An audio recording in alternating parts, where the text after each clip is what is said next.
name is Paige. Welcome to my channel and welcome to 2024.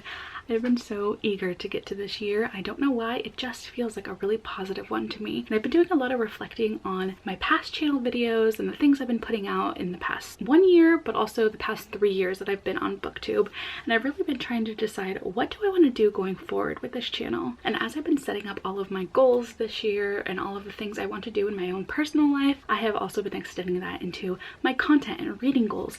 And it's making me wonder, what do I want my videos to look like anymore? What do I like and what do I dislike about the things that I have put out, as well as the ideas that I made? What do I like about the ideas that I've come up with that I haven't seen through yet? What do I dislike about them? What's stopping me from even making those ideas? So I've been really doing a lot of reflecting on what this channel is going to look like in the future, and I think I've really boiled it down to a few things. Starting with what I dislike.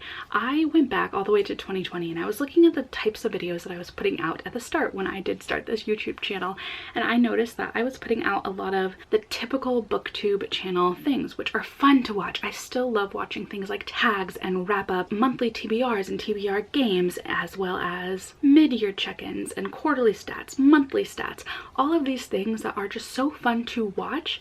I felt like I needed to make them as well, and so I made a bunch of TBR videos. I loved my TBR game at first, but the more I started to make these videos, the more I started to push myself to fit into what BookTube was and what BookTube was putting out during the 2020-2021 frame. I realized that I just wasn't excited to make them anymore. I would write these down on my list of videos to make and I would just put them off. I would come up with excuse after excuse as to why I wasn't actually sitting down and making those videos, and before I would know it, weeks would have passed and I didn't have a video up for the month at all. So I had to sit down and decide, do I actually like making these videos? Is this something that I want to carry on into 2024? And the answer was pretty much no. As easy as it is to sit down and film a tag, I just felt like it wasn't genuinely something I was excited for.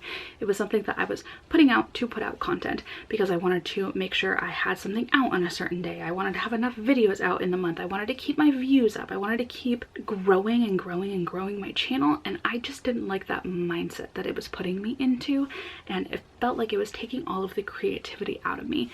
So I had to look back at what I did like over the past couple of years as well, and I realized that I have some videos that I'm so genuinely proud of. Even if they didn't go very far, I look back at that time that I was making them and I thought, that was so much fun.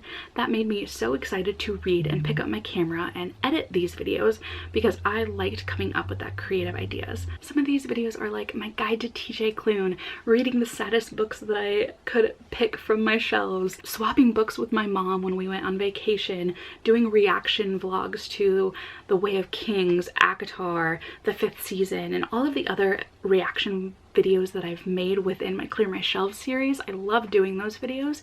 So I realized that it's really the videos that I sit down and come up with a concept and link all these books together somehow, or get to react to books that I've heard so many great things about, and I do a play-by-play on my feelings and my thoughts on those books.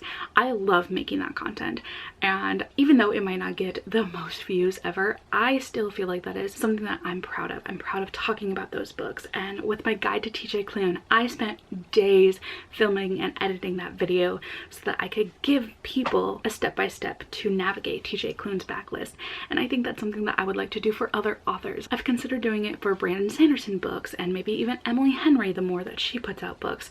I would just like to give people ideas on how they can approach authors with huge backlists. I think that would just be so much fun, and it really does tie into my teaching background as well. I like to teach people how to do things, so I think that is where I need to lead my content throughout 2024. So for now, the plan is that I'm going to be including a lot more vlog content, maybe a couple of how-to videos that I have in mind for getting people started with reading or getting into different types of genres. I would like to help anybody out who's looking for that little nudge to get them back into reading, or reading a genre that they've never read for the first time. I think it would just be so much fun, and it just feels like it would mesh well with me and my creative side. So that is my plan. I am also planning to stick to every Tuesday uploading a video. So if you're seeing this on a Tuesday, that means I did my job. But I'm really excited to make this change and incorporate things that I really love to do and the way I like to film videos. And I hope that's something that will be exciting for you. And if it's not, I totally understand. But if you are interested in seeing more reaction vlogs, more how-tos and other guides for authors and reading, and maybe even some lifestyle content, because there's some things that I'm doing within this year that I'm really excited about too, then please stick around and subscribe and let me know what types of videos you would like to see, including the how-to guides that I can give you. So this is a quick short one, but I'm excited. I hope you're excited too, and Happy New Year, everybody. I'll see you next Tuesday. Bye.